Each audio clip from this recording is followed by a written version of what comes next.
To jest taki trochę paradoks, bo przyznaję, że z wodomierzami z fabryki wodomierzy we Wrocławiu praktycznie nie miałem do czynienia, nie miałem ich chyba nigdy w rękach. Tutaj mamy logo fabryki wodomierzy, napis Fabryka Wodomierzy we Wrocławiu, prawdopodobnie od jakiegoś wentylatora Zephyr albo od innego. Zaraz spróbuję te przewody ponownie połączyć. Tak czy inaczej ten przewód wymienię na taki bardziej przypominający przewód z epoki, ze zwartą fazą pomocniczą, czy czasami nazywany też silnikiem zwartobiegunowym. Typowe zastosowanie omawianego silnika to napęd małych wentylatorów, gramofonów elektrycznych, magnetofonów oraz drobnych urządzeń. No i teraz przewód zasilający będę musiał z jednej strony połączyć tutaj z tym przewodem. Przewód jest w ogóle urwany. Tutaj z niego wychodzi ten drucik. No, wydaje się, że jest. Przewód zasilający, ten nowy, przylutowałem już tutaj do tych przewodów wychodzących z uzwojeń naszego silnika. I wirnik się bardzo ładnie obraca. Super, żarówka się nie świeci, ale za to silniczek się całkiem fajnie kręci.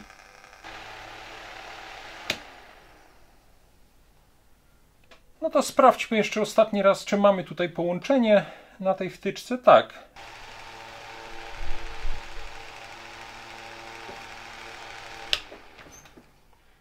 Cześć, myślę, że dzisiejszy odcinek nie będzie bardzo długi, bo i urządzenie, które dzisiaj będziemy chcieli obejrzeć, jest stosunkowo proste. Będę chciał obejrzeć ten silniczek od małego wentylatora stołowego. Niestety całej konstrukcji tego wentylatora, tych łopatek, osłonki i stojaka nie mam.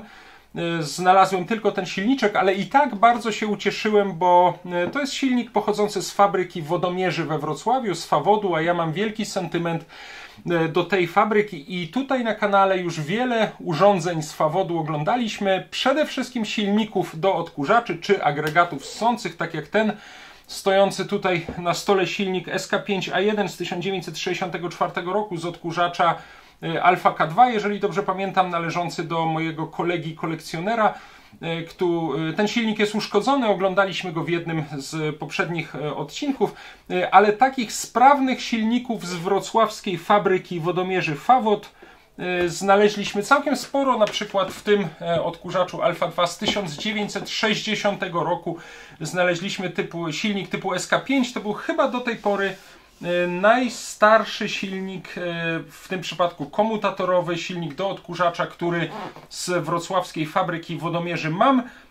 W kilku innych odkurzaczach, czy kilkunastu tak naprawdę innych odkurzaczach z późniejszych lat, gdzieś mniej więcej do drugiej połowy lat 60.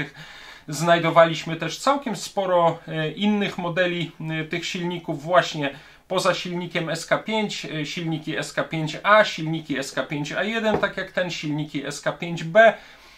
Całkiem sporo ich jest i właściwie w wielu odcinkach na kanale można je obejrzeć. Nie tak dawno, gdzieś w okolicy Świąt Bożego Narodzenia, ostatnio oglądaliśmy ten młynek do kawy wyprodukowany w fabryce wodomierzy we Wrocławiu z silnikiem również z fabryki wodomierzy we Wrocławiu. Mogę Wam tutaj pokazać zdjęcie tego malutkiego silniczka, który w tym młynku się znajduje. Nie pamiętam już z którego on był roku, z 64 też, tak. Dokładnie tak samo jak ten silnik od odkurzacza. Mam wrażenie, że przez pierwszą połowę lat 60. gdzieś mniej więcej te silniki z Fawodu w cudzysłowie królowały w polskich urządzeniach gospodarstwa domowego. Tutaj nawiasem mówiąc mam jeszcze młynek do kawy, który trafił do mnie niedawno. On pochodzi z zakładów w Mysłowicach, Mysłowickie Zakłady Przemysłu Terenowego. Jeszcze go na kanale nie oglądaliśmy, ale obiecuję, że o nim będzie jeden z najbliższych odcinków i przyznaję, że jeszcze nie wiem, jaki silnik się w nim znajduje, czy również taki jak w tym stojącym tutaj obok młynku z fabryki wodomierzy we Wrocławiu, czy inny, nie wiem, to sprawdzimy. Będzie to też dosyć fajna niespodzianka, przyznaję, że tych młynków jeszcze nie oglądałem. To jest taki trochę paradoks, bo przyznaję, że z wodomierzami z fabryki wodomierzy we Wrocławiu praktycznie nie miałem do czynienia, nie miałem ich chyba nigdy w rękach.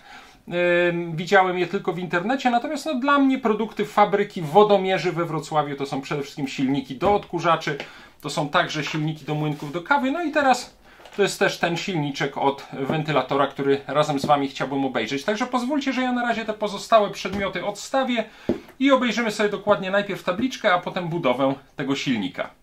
Tutaj mamy logo fabryki wodomierzy, napis Fabryka Wodomierzy we Wrocławiu, pod spodem napis wentylator stołowy typ WS1, prąd przemienny, napięcie 220 V, pod spodem moc 25 W, rok produkcji 1957, jeżeli się nie mylę, no i pod spodem jest numer fabryczny, którego w tej chwili nie wiem, 8032 chyba, nie wiem, nie jestem w stanie tego w tej chwili przeczytać, na zdjęciu pewnie będzie to lepiej widoczne, czyli tak naprawdę to jest w tej chwili najwcześniejszy silniczek z fabryki wodomierzy, jakie widziałem. Tak jak już Wam powiedziałem, silniki do odkurzaczy z fabryki wodomierzy we Wrocławiu zacząłem spotykać od 1960 roku, czy w urządzeniach od 1960 roku, silniki SK5, wcześniejszych nie, czyli ten wentylatorek z 1957 roku byłby najstarszym moim urządzeniem z fawodu. On wyglądał dosyć ciekawie.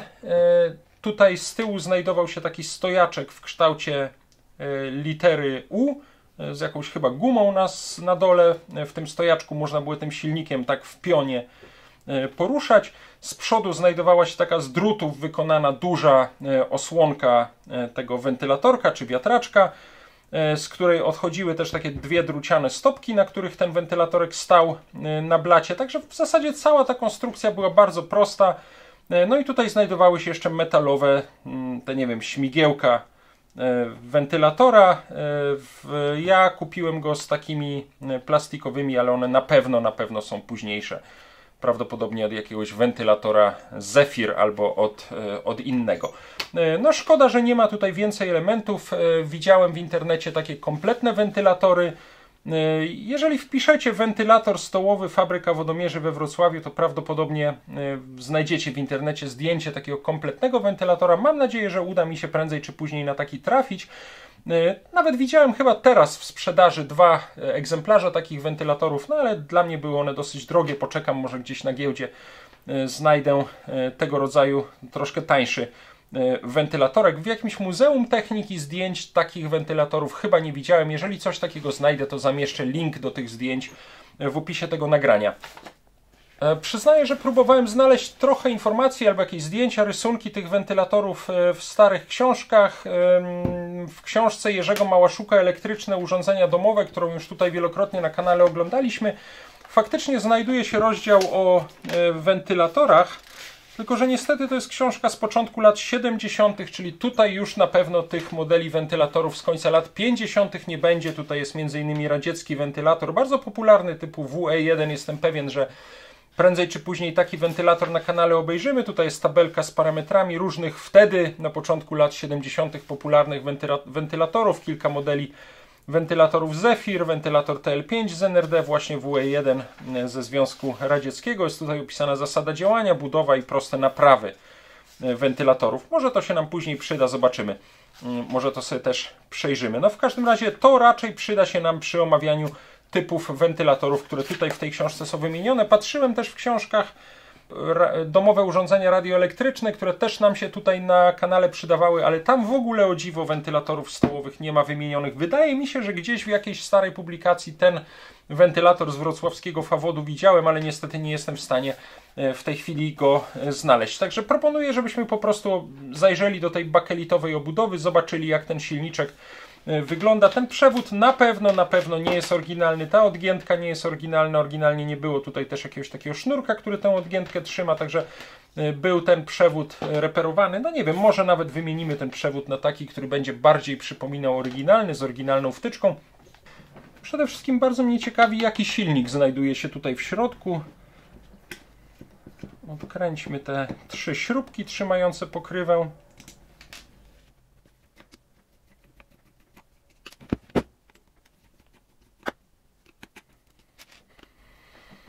No i teraz chciałbym otworzyć ten dekielek, tylko ostrożnie, żeby tego nie uszkodzić, nie odłamać. Tutaj już chyba kiedyś ktoś przy wyjmowaniu malutki fragment odłamał. On się powolutku tutaj wysuwa ze środka. Ok, chyba już wysunąłem ten dekielek. Co ciekawe, od razu z całym wirnikiem. Aha, tutaj są tylko takie panewki. Nawet robi to wrażenie, że są one nasmarowane. Tutaj uwaga, jeszcze dwie podkładki z tyłu. No i resztę tego silniczka raczej stąd chyba już...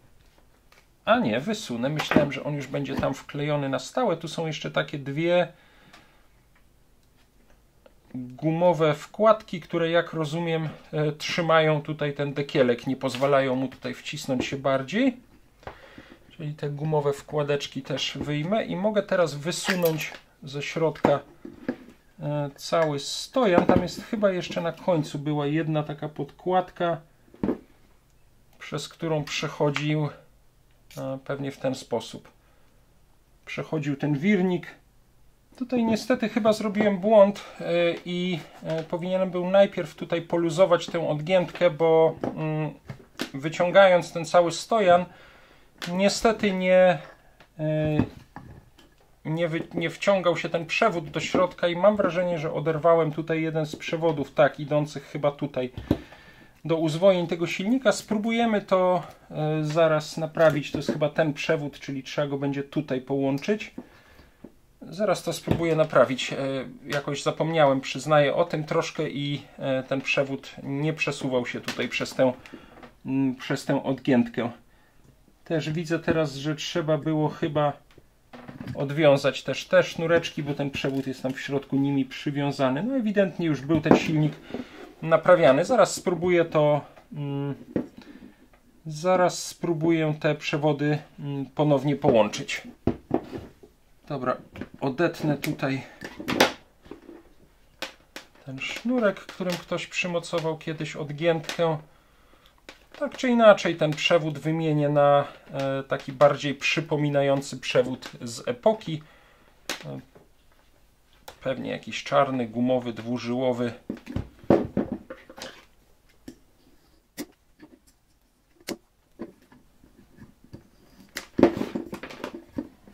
Jeżeli chodzi o typ tego silnika i zasadę działania tego silnika, to jest to najwyraźniej silnik indukcyjny z tak zwanym pomocniczym uzwojeniem zwartym, czy ze zwartą fazą pomocniczą, czy czasami nazywany też silnikiem zwartobiegunowym.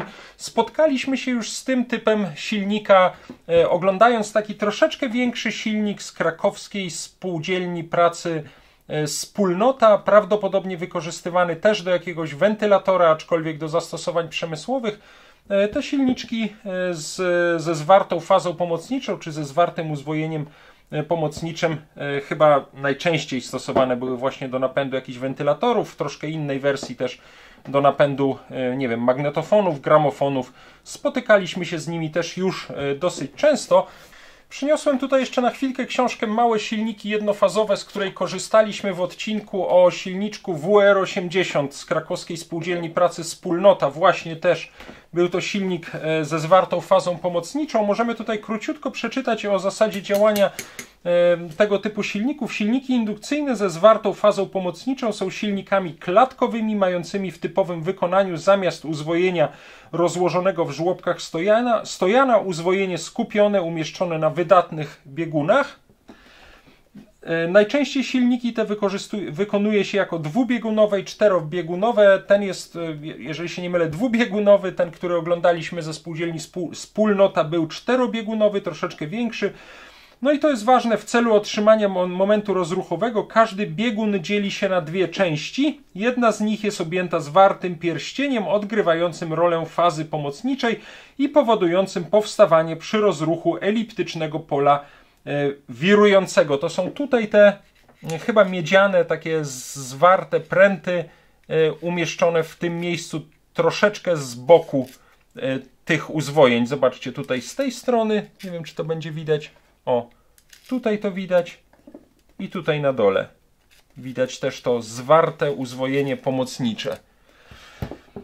Z tego względu, ze względu na swą budowę silnik ten nosi jeszcze inne nazwy, na przykład silnik z biegunem dzielonym, silnik zwartobiegunowy lub silnik z biegunem ekranowanym. Dla uzyskania lepszych właściwości rozruchowych silnika często stosuje się konstrukcję, w której bieguny połączone są ze sobą bocznikami magnetycznymi bądź stanowiącymi jedną całość z biegunami bądź wstawianymi po umieszczeniu cewek na biegunach. Dobra, tutaj dalej są omówione już dokładne właściwości tych silników, to nas w tej chwili tak bardzo nie interesuje. Silniki z fazą pomocniczą zwartą wykonuje się na moce znacznie mniejsze niż silniki z zasilaną fazą pomocniczą i rozruchową. Momenty rozruchowe tych silników są małe. Przeciążalność momentem jest również niewielka. No tam wymienione ujemne cechy silników z fazą pomocniczą zwartą równoważone są przez liczne zalety, z których najważniejszymi są prosta budowa i brak wyłączników odśrodkowych, brak komutatora i szczotek, cichy bieg oraz niewytwarzanie zakłóceń radiowych. Z podanych wad i zalet silnika wynika zakres zastosowań silnika, a mianowicie używa się go do napędów niewymagających dużego momentu rozruchowego oraz do napędów, w których zależy na cichej pracy i niewytwarzaniu zakłóceń radiowych. Typowe zastosowanie omawianego silnika to napęd małych wentylatorów, gramofonów elektrycznych, magnetofonów oraz drobnych urządzeń domowego użytku, takich jak maszynki do obierania ziemniaków, maszynki do strzyżenia i golenia, suszarki do włosów i temu podobne. Dobra, to sobie króciutko poczytaliśmy. Ja bym teraz spróbował wymienić ten przewód i ponownie połączyć tutaj te oderwane przewody, a potem wszystko to zmontujemy i zobaczymy, czy ten silniczek będzie działał. Muszę Wam przyznać, że nie podoba mi się tutaj ten zdecydowanie późniejszy, nieoryginalny przewód, który jest przy tym silniku zamontowany. Ja go zaraz będę chciał odczepić i pomyślałem sobie, że założę tutaj taki, który no przynajmniej przypomina troszeczkę bardziej przewody z epoki. Ten ma około metra i prawdę mówiąc to nie musi być dużo dłuższy. Nawet jeżeli mi się uda odtworzyć pozostałe elementy tego wentylatora, to taki metrowy przewód w zupełności wystarczy, żeby go podłączyć. No i chciałbym tutaj też założyć taką wtyczkę, która o wiele bardziej odpowiada urządzeniom z końca lat 50. Czyli po pierwsze odczepię tutaj te przewody, które aktualnie są do tego silniczka przymocowane.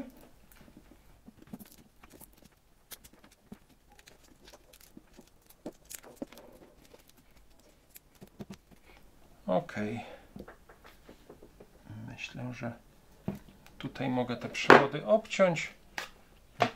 Tego przewodu absolutnie nie wyrzucam, bo on mi się z kolei przyda do jakichś starych urządzeń z troszeczkę późniejszego czasu.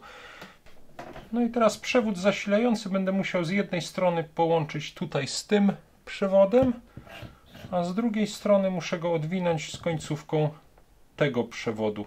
On jest tutaj jeszcze zaizolowany. Mam wrażenie, że chyba jeszcze w ogóle oryginalną, taką starą taśmą izolacyjną, która bardzo się kruszy, ale zaraz spróbuję ją delikatnie stąd zdjąć. Tutaj okazało się niestety, że pomiędzy tymi przewodami nie mam przejścia prądu, nie mam połączenia. Zorientowałem się, że ten przewód jest w ogóle urwany. Tutaj z niego wychodzi ten drucik.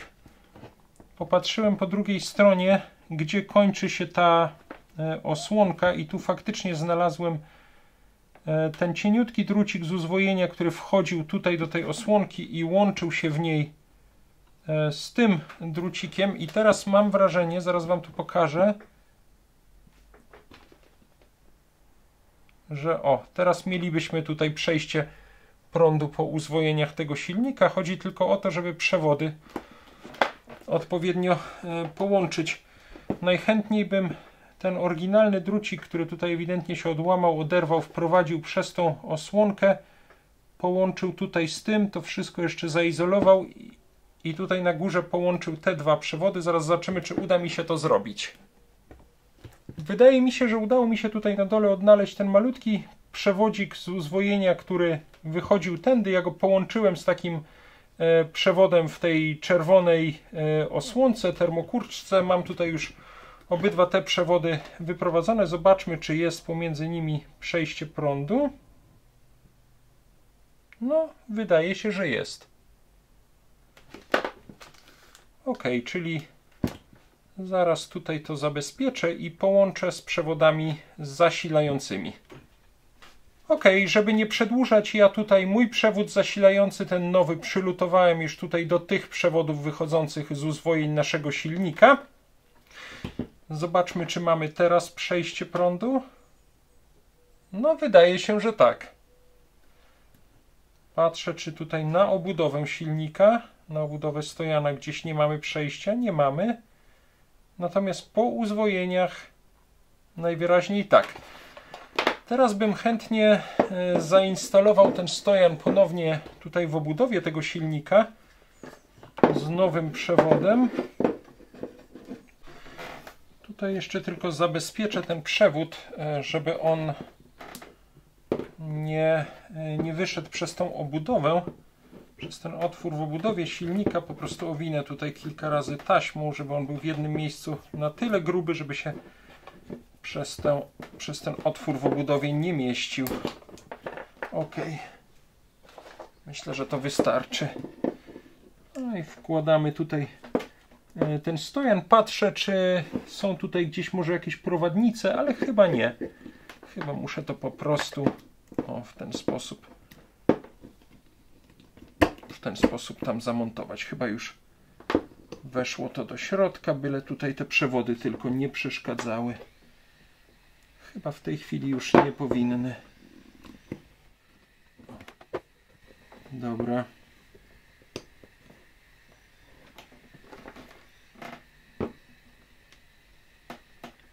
Przejście prądu mam, sprawdzam na mierniku.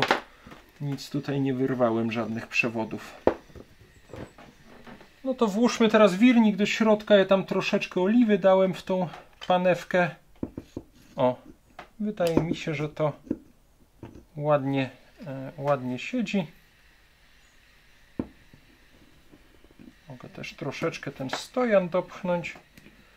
I wirnik się bardzo ładnie obraca. Teraz wkładam tutaj te dwie gumki. O, chyba tak one były zamontowane, tak mi się wydaje. Teraz mogę założyć dekielek, tak żeby tutaj się pokrywał z tymi otworami.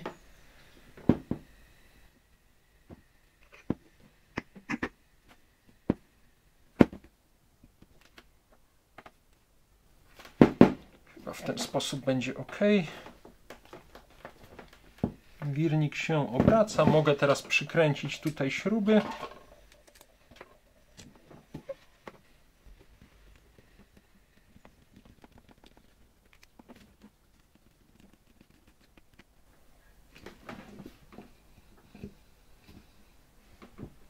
Pozwólcie, że test tego silniczka przeprowadzę przy szeregowym podłączeniu przez żarówkę na wszelki wypadek, bo jeżeli dojdzie tutaj w tym silniczku do jakiegoś zwarcia, no to wtedy zapali się żarówka. Jeżeli tu jest wszystko w porządku, to powinien ten silniczek zacząć normalnie działać. Jednak tutaj troszkę musieliśmy z tymi przewodami pokombinować i zobaczymy, czy to funkcjonuje. Super, żarówka się nie świeci, ale za to silniczek się całkiem fajnie kręci.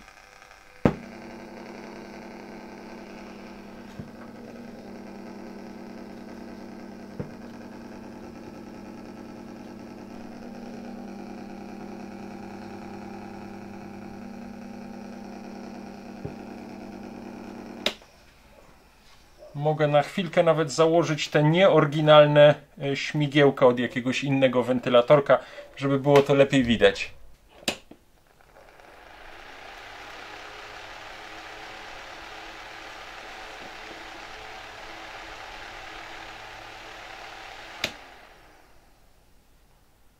Ok, bardzo fajnie, cieszę się, że udało się ten urwany przewód w silniczku naprawić. Ok, bardzo się cieszę z tego działającego silniczka. Tutaj mam odłączone. Tutaj mogę sobie te przewody też już rozłączyć.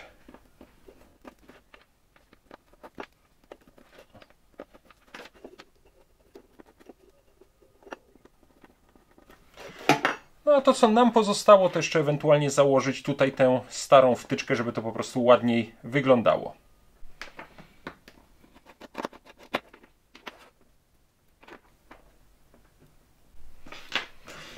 Ok, mogę tutaj już ułożyć te elementy wtyczki w środku.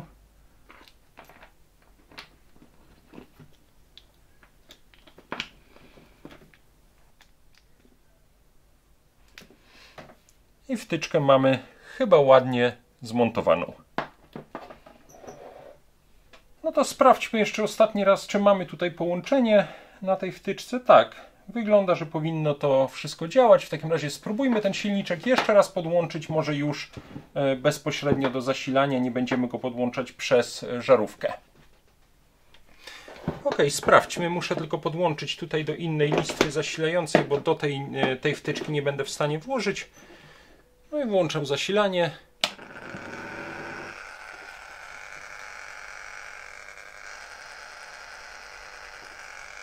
No jak widzicie, silniczek działa.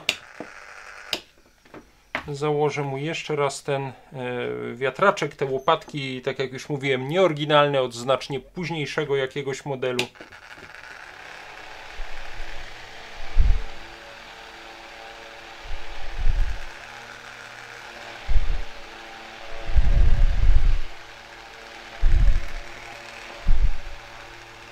No, w tej pozycji oryginalnie powinien on być zamontowany. Tutaj powinna być taka duża osłona druciana z nóżkami i taki w kształcie mniej więcej litery U czy litery V stojak zaczepiony tutaj, tak jak trzymam w tej chwili ten silniczek.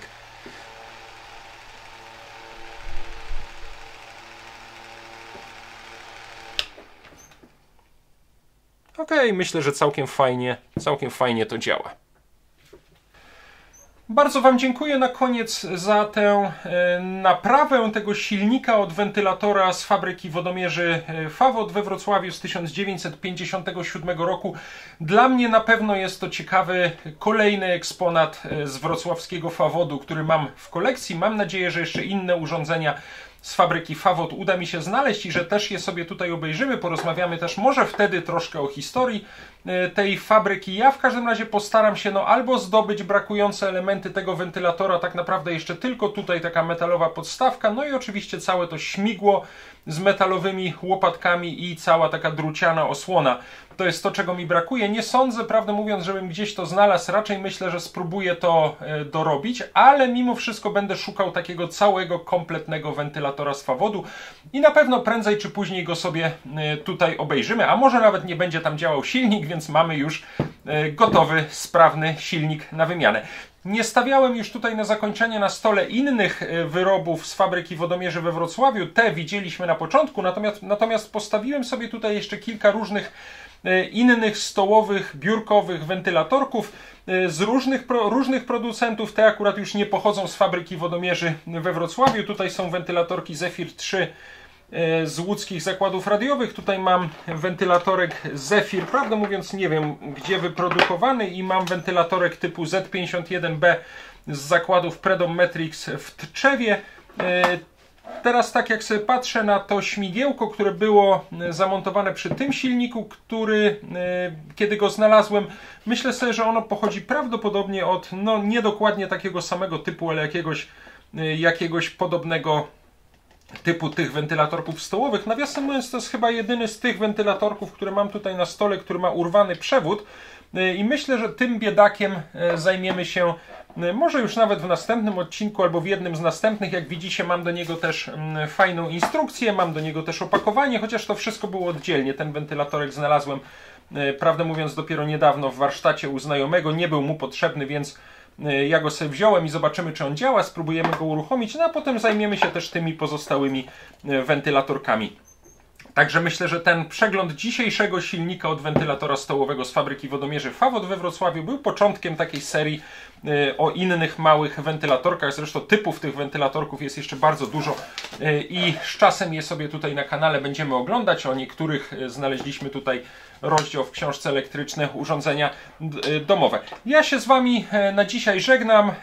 Pobawię się jeszcze troszeczkę tym silnikiem. Popatrzę sobie na zdjęcia tego oryginalnego wentylatora. Popatrzę, co z tego ewentualnie byłbym w stanie dorobić. No a my widzimy się już niedługo, być może w odcinku o tym wentylatorku gabinetowym typ Z51B. A na koniec chciałem Wam pokazać jeszcze bardzo śmieszną niespodziankę. Dokładnie w dniu, w którym skończyłem film o tym silniczku, który teraz oglądamy, kilka godzin później odwiedził mnie mój kolega Jacek, kolekcjoner m.in. zabytków techniki, i wyobraźcie sobie, że przywiózł mi do przeglądu dokładnie taki wentylatorek z fabryki wodomierzy, praktycznie kompletny, wydaje mi się, że sprawny, aczkolwiek jeszcze go tutaj nie testowałem i zrobimy to w oddzielnym odcinku. Także bardzo fajnie się złożyło. Ja zdążyłem jeszcze zrobić temu wentylatorkowi kilka zdjęć i wykorzystałem je tutaj w ramach tego odcinka w miejscach, w których o tym wentylatorze opowiadam. A tak jak powiedziałem, będzie o tym jeden z najbliższych odcinków. Bardzo jeszcze raz Jackowi dziękuję za wypożyczenie tego wentylatora. Wam dziękuję za wspólny przegląd tego silniczka. No i do zobaczenia w następnych odcinkach.